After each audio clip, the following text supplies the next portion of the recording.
오늘도 하나님께 예배를 드리고 말씀을 듣고 결단하시러 예배당으로 나오신 모든 성도님들에게, 또한 그 가정과 일터와 자녀들에게 하나님의 크신 은혜와 평안이, 또 건강이 늘 함께 하시기를 예수님의 이름으로 축복합니다. 마태는 예수님의 직접적인 제자였습니다. 그가 마태복음을 썼는데요. 언제 썼느냐라고 하면 예수님께서 승천하시고 한 40년에서 50년가량 시간이 흘렀을 때 이 복음서를 썼습니다. 쓴 특별한 이유가 있느냐라고 하면은 이제 예수님께서 살아계실 때 그를 배웠던 제자들이나 1세대의 증인들이 다 이제 돌아가신 겁니다. 그러니까 예수님의 어떤 가르침을 직접 받았던 분들이 이제 점점 없어지게 된 것이죠. 그리고 예수 공동체에 유대교에 있었던 많은 사람들, 그 중에서 율법을 많이 알고 있었던 사람들도 많이 들어왔고, 또 이방인들도 들어왔고, 또 노예들도 들어왔고, 귀족들도 들어온 사람들이 다양하게 모인 공동체가 된 것입니다. 그러다 보니까 어떤 것에 대해서 궁금해졌냐면, 하나님의 나라에 들어가는 자격이 무엇일까?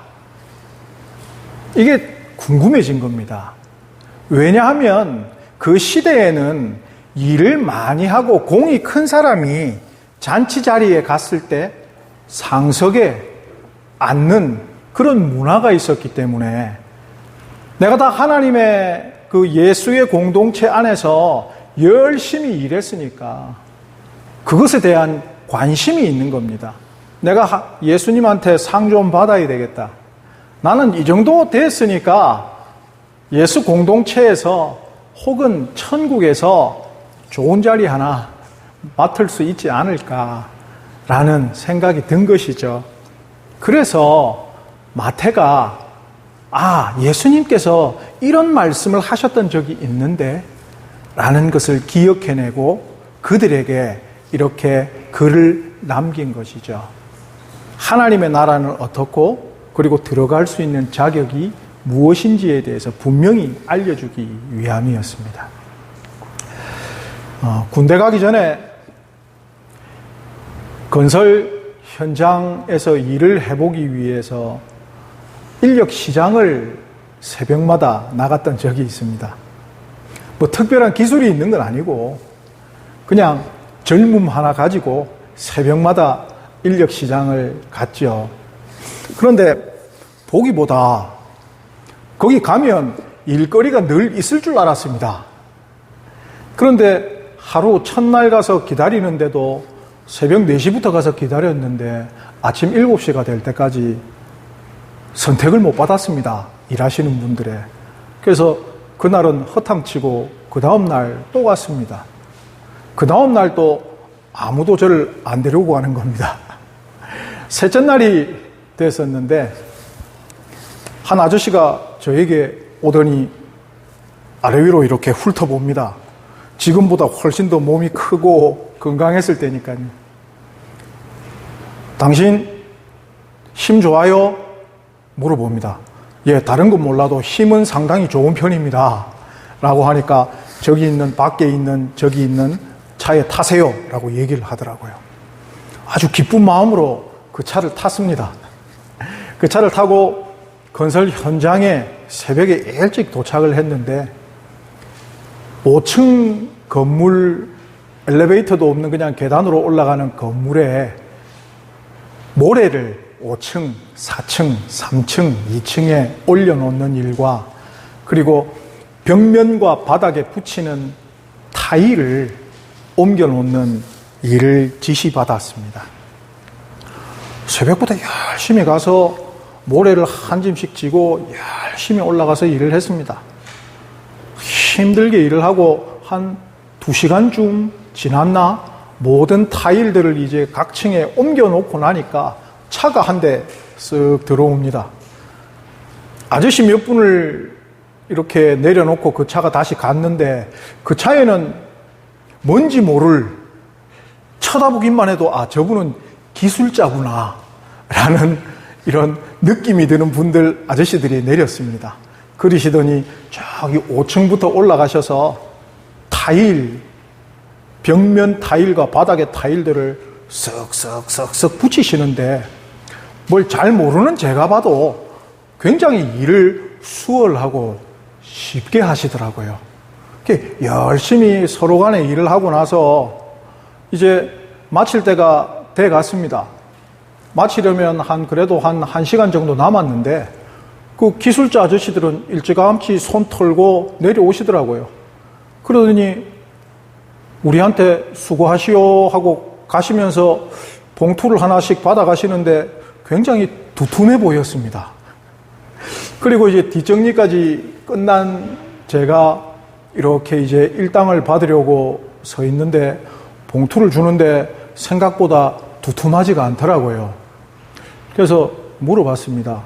저기 소장님, 저기 일찍 가셨던, 늦게 오셨다가 일찍 가셨던 저기 아저씨들은 얼마 받으셨어요? 라고 물어보니까 아저씨가 아주 당연하게 그 사람들은 기술자니까 하루에 한 20만 원 이상 줬지 라고 얘기를 하십니다. 저는 봉투도 안 열어보고 저는 얼마 주셨습니까? 라고 물어봤습니다. 그러니까 그래도 학생이 일을 참 열심히 하는 것 같아서 내가 한 돈 10,000원 정도 더 넣었다 이래 하시더라고요. 그래서 이제 기대를 하고 나와서 봉투를 열어보니까 그 당시에 한 7만 원 정도 들어있더라고요. 오면서 기분이 별로 안 좋았습니다. 내가 더 많이 일했는데, 내가 한 2시간은 더 일한 것 같은데 왜 나는 7만 원 주고 저 아저씨들은 한 20만 원씩 받아가지? 그 20살 때 그런 생각을 했는데, 그 생각을 하면서 오늘 본문을 보니까 좀 이해가 됐습니다. 오늘 본문을 보면 참 이상한 일이 일어납니다. 이상한 일용 구인이 있고요. 이상한 그리고 일당 계산법이 나옵니다. 처음에는 별로 이상하지가 않았습니다. 아침 일찍 자신의 포도원을 가진 포도원 주인이 야, 이제 뭐 포도원에서 일할 게 이제 있구나. 예를 들면 수확을 하거나 아니면 다른 일을 하거나 일이 많아 보이는 걸 보고 사람들 좀 써야 되겠다라고 해서 시장통으로 나갑니다. 그 당시에 무슨 인력 시장이 있겠습니까? 그냥 시장에서 오늘 일할 사람들 하면 그냥 놀고 있는 사람들 우르르 오는 거죠. 나 좀 데리고 일해 주십시오 하고. 그래서 새벽에 사람들 이렇게 뽑았습니다. 그리고 나서 포도원에서 일을 시키고 있습니다. 아마 특별한 일이 없는 한 그날 일할 양이 어느 정도인지 주인이 제일 잘 알겠죠. 그래서 어느 정도의 인력이 투입되면 끝날 수 있겠다라는 걸 제일 잘 압니다. 왜냐하면 거기엔 돈이 드니까요. 그거만큼 주인이 잘하는 사람이 없겠죠. 그런데 시간이 조금 지났습니다. 제3시에 되어 있는데 우리 시간으로 하면 아침 한 9시쯤 됩니다. 아마 첫 번째는 해 뜰 때 아침 6시 정도에 가서 사람들 다 구해서 포도원에 넣었을 거고 9시쯤 돼서 또 시장에 나가가지고 보니까 아직 일거리를 못 구한 사람들이 덜어 보이거든요. 그러니까 주인이 당신들도 여기서 뭐하요? 라고 물어보니까 우리를 아무도 안 데리고 갑니다. 라고 이 사람들이 얘기를 하죠. 그러니까 그럼 당신들도 우리 포도원에 오시오. 라고 지금 들여보냅니다. 그러면서 내가 상당한 양을 주겠소. 라고 얘기를 합니다. 그리고 들여보냅니다. 그리고 끝났으면 되는데 9시, 우리로 치면 점심때쯤 돼서 또 나가는 겁니다. 사람을 또 구합니다. 그리고 나서 또 포도원으로 보냅니다. 그리고 나서 오늘 본문을 보면 세상에 오후 3시에 또 나갑니다. 또 들여다보냅니다. 오후 3시. 한 3시간만 일하면 끝날 일을 또 사람들을 굳이 뽑아서 포도원에 넣습니다. 더 이해가 안 되는 건 이제 일 마치기 1시간 남았습니다. 해가 뉘엿뉘엿하겠죠. 일 마무리 지을 때입니다. 그런데 또 나가보니까 일을 못 구한 사람들이 있거든요. 그러니까 이 주인이 당신들도 우리 포도원에 갑시다. 라고 해서 데리고 가서 일을 시키는 것입니다. 참 이상한 구인이죠. 일을 시키려면 한 번에 사람을 모아서 데리고 가야 되는 것이고, 또 혹시나 일이 많거나 하면 또 오전에 한 차례 정도 더 가서 사람들 뽑으면 되는 것인데, 주인이 참 일 못하거나 어리석은 사람처럼 느껴집니다. 그죠? 이상한 지금 구인을 하고 있는 것입니다.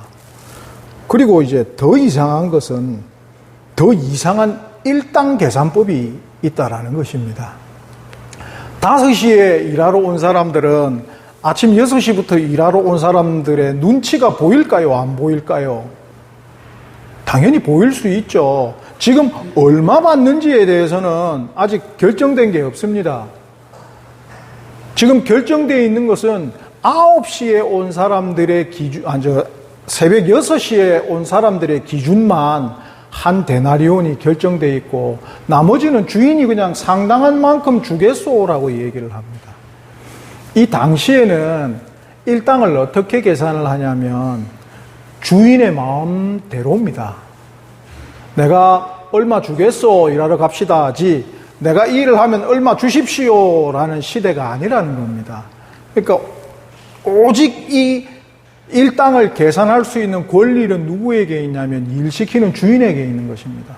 그러니까 주인이 지금 약속한 것은 첫 번째 온 사람들에게만 한 데나리온, 예를 들면 한 10명의 식구, 많으면 한 10명의 식구가 오늘 먹을 수 있는 빵과 음식을 살 수 있는 돈이라고 보시면 됩니다. 그 정도를 주겠소라고 했습니다. 근데 이제 우리 같은 경우에 일을 많이 한 사람부터 돈 주시겠습니까? 일을 적게 한 사람부터 돈 주시겠습니까? 저라면 일을 오랫동안 많이 한 사람들부터 돈을 주겠습니다. 그런데 계산법이 조금 이상한 게 5시, 1시간 겨우 일한 사람들부터 불러가지고 돈을 줍니다. 오늘 이런 사태가 6시부터 온 사람들한테 한 데나리온씩 줬으면 아마 이 일은 안 일어났을 겁니다. 왜? 그 사람들은 당연히 자기 돈 받고 가면 되거든요. 왜? 그걸 약속받았으니까. 그런데 오늘 초점이 어디 있냐면 5시부터 일한 사람들한테 일당을 주기 시작하면서부터 오늘 이 일이 시작하는 겁니다. 5시 돼서 온 사람들은 6시부터 일한 사람들이 한 데나리온 받는다라는 것을 서로 일하면서 들었을 것입니다. 너 오늘 얼마 받고 여기서 일하기로 했어? 궁금하거든요. 다 물어봤을 것입니다. 우리 한 데나리온, 그러니까 이 주인이 우리 오늘 딱 정당하게 일한 일당 그만큼 주기로 했어. 지금으로 치면 한 2, 30만 원 돈 되겠죠. 한 2, 30만 원 돈 주기로 했어. 이 주인이 참 정당한 사람이야. 왜? 뭐 다른 데는 이거보다 덜 줄 수도 있는데 그래도 요즘으로 치면 최저임금은 맞춰주잖아. 참 좋은 거야. 뭐 주인이 나쁜 사람 같지는 않아. 막 이런 일을 하면서 일을 했겠죠. 그리고 나서 이제 5시에 일하기 시작한 사람들이 임금을 받는데 한 데나리온을 받아가는 겁니다. 자, 5시에 일한 사람 모이세요. 모였습니다. 야, 우리는 저 사람들이 한 데나리온 받으니까 우리는 뭐 한 10분의 1좀 줄라나? 많이 주면 한 5분의 1은 줄라나? 아유, 그래도 감사하지. 하고 대기하고 있는데, 자, 오늘 일당입니다. 하고 한 데나리온을 주는 겁니다. 분위기가 어땠을까요? 5시에 온 사람들의 분위기는 매우 좋았을 겁니다. 이런 횡재가 어디 있나 하고 돈 받고 웅성웅성 하면서 이제 옆에 있겠죠. 그 다음에 이제 오후 3시에 온 사람들 오세요 라고 모입니다. 그 사람들한테도 똑같이 줍니다. 자, 12시에 온 사람들 오세요. 똑같이 줍니다. 9시에 온 사람들 오세요 해서 똑같이 줍니다. 그럼 지금 기대치가 아침 6시부터 온 사람들의 기대치는 어떨까요? 이거 괜찮은데? 저렇게 늦게 온 사람들이 한 데나리온 받으니까 우리는 더 받을 수 있겠다라는 기대감이 무럭무럭 일어나는 겁니다. 야, 얼마쯤 줄까? 적어도 두 데나리온 정도 주지 않을까? 라는 기대가 넘쳐서 이제, 자, 아침부터 온 사람들 이쪽으로 오세요. 라고 부릅니다. 우르르 모이겠죠. 기대와 희망과 기쁜 마음을 가지고, 설레는 마음을 가지고 줄을 섰는데, 자, 당신들도 한 데나리온입니다. 라고 땅 나눠주시는 겁니다. 너무 이상한 계산법이죠. 이게 일당을 왜 이렇게 계산하지? 그래서 사람들이 따지기 시작합니다. 저기 온 사람들은 1시간 일했고요. 잘못 생각하고 계신 것 같은데 저희들은 12시간을 여기서 지금 땡볕에서 일을 했습니다. 아니 저희는 12시간 일했고 저기는 1시간 일했는데 일당을 같이 주시면 어떡합니까? 이 항의가 정당해 보이십니까? 정당하지 않다라고 생각하십니까? 저는 굉장히 정당하다고 생각합니다. 어떻게 그러실 수 있습니까?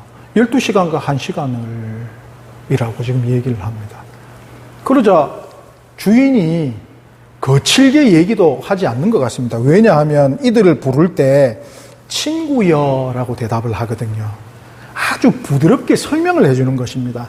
아이고 이 사람들아 친구야 생각을 해봅시다. 내가 당신들 처음 데리고 올 때 약속했던 게 한 데나리온입니다. 이거 받고 가시면 됩니다. 본래 당신들하고 저하고 약속하신 건 이것이고 그 사람들에게 얼마 주는가에 대해서는 제 권리입니다. 당신들이 상관할 바가 아닙니다. 얼른 가세요. 빨리 가서 가족들한테 돌아가서 음식 사서 맛있는 거 드세요. 라는 표현입니다. 아주 부드럽게 표현을 하죠. 근데 이게 1절 말씀에 있는 천국은으로 시작된다는 것입니다. 이게 뭐냐면 하나님의 나라는 어떤 원리이냐, 하나님의 나라는 어떤 사람들이 들어갈 수 있고 어떤 기준이 있느냐에 대해서 이제는 분명히 말씀하시는 것이죠. 아까 참 이상한 구인 활동을 했습니다. 주인이 한 번으로 불러오거나 두 번으로 불러오면 될 것을 여러 번 가서 사람들을 데리고 왔는데 이게 목적이 무엇이냐면 일을 시키기 위한 목적보다 더 큰 목적이 있다는 것입니다. 당시의 시대가 어떤 시대냐면 가난한 사람들, 땅이 없는 사람들은 참 살기 힘든 시대죠. 그런데 특별히 이스라엘 사람들에게는 하나님께서 율법으로 가난한 자들을 먹여 살리고 구제를 해야 되는 사람이 의인이다라고 의의 기준을 밝히셨습니다. 그러다 보니까 좀 있는 사람들은 구제를 함에 있어서 불필요한 사람들 일을 불필요한 사람이 아니라 일이 있는데 더 많은 사람들을 불러서 사실은 불필요하게 보이는 일들을 시키는 것입니다. 뭐 하기 위해서? 일당을 주기 위해서. 구제하는 일당을 주기 위해서 일부러 그렇게 하는 것입니다. 지금 오늘 주인이 얘기하는 게 뭐냐면 내가 선함으로라고 얘기하고 있습니다. 그러니까 지금 내가 당신들 일을 시키는 게 일이 목적이다 아니다? 아니다라는 것을 말씀하고 계신 것입니다. 내가 당신들을 다 포도원에 불러들인 이유가 무엇이냐면 가난하고 먹을 것이 없는 이 사람들을 내가 구제하고 싶다라는 것이죠. 그러면 우리가 상식적으로 생각했을 때 새벽에 뽑혀서 일하러 간 사람들은 마음이 편할까요? 안 편할까요? 일하면서. 일은 힘들어도 지금 마음이 편할까요? 안 편할까요? 편하죠. 내가 아침부터 일할 수 있어서 어쨌든 간에 오늘 저녁에 내가 우리 가족들에게 가져갈 수 있는 음식을 살 수 있는 돈을 내가 받게 됐다라는 겁니다. 그러면 그 시간에 뽑히지 못해서 시장에서 마냥 기다려야 되는 사람들은 어떨까요? 얼마나 마음이 불안할까요? 오늘 내가 돈을 못 벌면 우리 식구들은 오늘 굶는 것인데 얼마나 초조하고 힘든 시간을 보내고 있을까요? 포도원 주인은 다시 나가는 겁니다. 혹시 그런 사람이 있으면 어떡하지? 하나님의 나라에서는 굶으면 안 되는데, 하나님이 주신 것을 모두가 나누면서 가난한 자가 없어야 되는데 하면서 굳이 나가는 겁니다. 그 귀찮은 일을. 가서 보니까 그런 사람들이 또 있거든요. 얼른 오시오. 이 사람들의 마음은 어떨까요? 기뻐서 아이고 예 고맙습니다 하고 가서 열심히 일하는 것입니다. 이제는 제일 마지막에 온 5시에 온 사람들 한번 생각해 보겠습니다. 오늘은 글렀구나. 오늘 우리 집 식구는 굶겠구나. 나는 무능한 가장이구나. 그 시간을 11시간 동안 시장에서 힘들게 보낸 사람들입니다. 오늘은 끝이구나. 아무런 하나님의 은혜가 없구나. 아, 이거 어떻게 살 수 있을까? 그 고뇌를 한 사람들. 그런데 포도원 주인이 소문이 났겠죠. 그 포도원 주인이 오늘 와서 사람 다 데리고 가더라. 5시가 되었을 때 그 포도원 주인이 나타났습니다. 시장에 있는 사람들의 일하지 못하고 기다리고 있는 사람들의 분위기가 어떨까요? 기대가 생기겠죠. 혹시 포도원 주인이 나를 이 시간이라도 데려가 주시지 않을까? 아니나 다를까? 포도원 주인이 아이고 뭐해요? 지금까지 일도 못하고 아이고 참 답답한 사람들 오시오. 얼른 오시오. 일하러 갑시다. 그럼 이 사람들 마음에는 야 적어도 내가 1시간은 일할 수 있겠구나. 1시간 일한 만큼은 내가 받겠지. 나는 혹은 내 아내는 밥을 굶더라도 우리 자녀들한테는 먹을 줄 수 있겠지 라는 희망을 가지는 겁니다. 그리고 일을 합니다. 일을 열심히 할까요? 안 할까요? 굉장히 열심히 할 겁니다. 6시부터 온 사람들 일 막 들고 가면 나는 막 2배로 3배로 들고 막 가고 6시부터 일한 사람들이 지쳐 보이면 아이고 당신 좀 앉아 계시오. 내가 일하겠소. 나는 방금 왔지 않소 하고 막 자신들이 일을 그렇게 했을 것입니다. 왜? 그 11시간 동안의 괴로움을 이제는 해소할 수가 있거든요. 해결이 된 것이거든요. 얼마나 열심히 일할까요? 여기서 중요한 것은 포도원에 일하러 가는 것이 아니라는 것입니다. 포도원 주인이 이 사람들을 구원하고 먹여 살리기 위해서 그냥 데리고 온 것입니다. 포도원 주인의 선하심이 오늘 본문의 중심이라는 것입니다. 하나님이 이렇게 선하시다라는 것을 말씀하고 계신 것이죠. 그런데 사람들 마음에는 무엇이 있냐면요. 참 어려운 것이 하나 있습니다. 천국에 가면 상이 있을까요? 없을까요? 예, 성경 말씀에 보면 너희가 행한 대로 상을 받는다라고 고린도전서 말씀에도 있고 계시록 말씀에도 있습니다. 그러면 우리가 이 땅에서 바울 사도가 얘기한 것처럼 열심히 경기에서 승리한 자만이 멸류관을 차지할 수 있다라는 분명한 천국의 상이 있다라고 얘기하는, 이게 이제 신학적으로는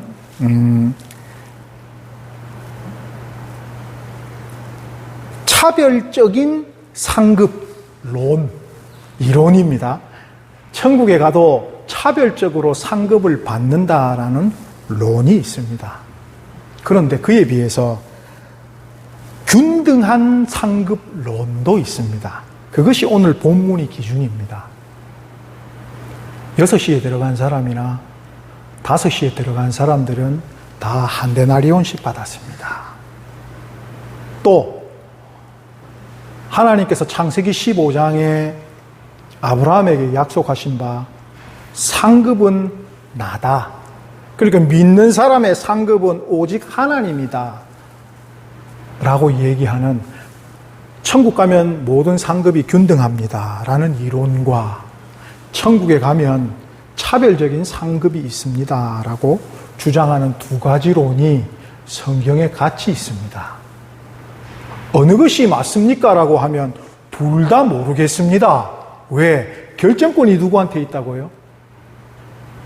결정권이 누구한테 있다고요? 오늘 본문에 의하면 주인한테 있으시기 때문입니다. 우리가 상을 받을 수 있느냐 없느냐에 대해서 우리는 무엇을 기준으로 하냐면 내가 한 만큼을 생각하고 있다라는 것입니다. 내가 못 받으면 너도 안 되지. 이런 고약한 마음이 우리에게는 있습니다. 내가 더 많이 수고하고 내가 더 많이 고생했는데 하나님 나라를 위해서 내가 세월이 몇 년을 믿었고 내가 하나님 나라를 위해서 봉사한 게 얼만데 저 인간은 이제 겨우 예수 믿고 천국 가는데 하늘 가서 똑같이 상 받으면 하나님한테 따져야지. 가 오늘 본문이잖아요. 그런데 하나님께서는 똑같이 대답하실 것입니다. 주는 것은 내 권리다. 너희가 천국 들어오는 것은 나의 사랑과 자비에 의해서다. 라는 것입니다. 이상한 구인과 이상한 일단 계산이 있었죠. 그런데 그 모든 것은 하나님의 자비와 사랑으로 인해서 더 많은 생명들이 하나님의 나라로 들어오기 위함을 열어주신 것이죠. 하나님의 은혜와 사랑이 중점이라는 것입니다. 그렇다고 해서 내가 그럼 하나님 나라에서 일을 안 해야지, 믿기만 하면 되는 거구나 라는 것은 성경 어디에도 기록 안 돼 있다는 것입니다. 그런 분들에게는 차별적인 상급이 이렇게 기록되어 있으니 열심히 하십시오. 그것 또한 성경에 포함되어 있다는 것입니다. 하지만 우리가 잊지 말아야 될 것은 우리는 하나님의 은혜와 자비로서 천국에 간다는 것입니다. 나의 공로가 아니라 하나님께서 사랑하시고 자비로우셔서 우리를 언제나 불러주고 계시다는 겁니다. 그런데 더 중요한 것은 그 부름에 오늘 일하러 갑시다 라고 했을 때 가야 된다 안 가야 된다?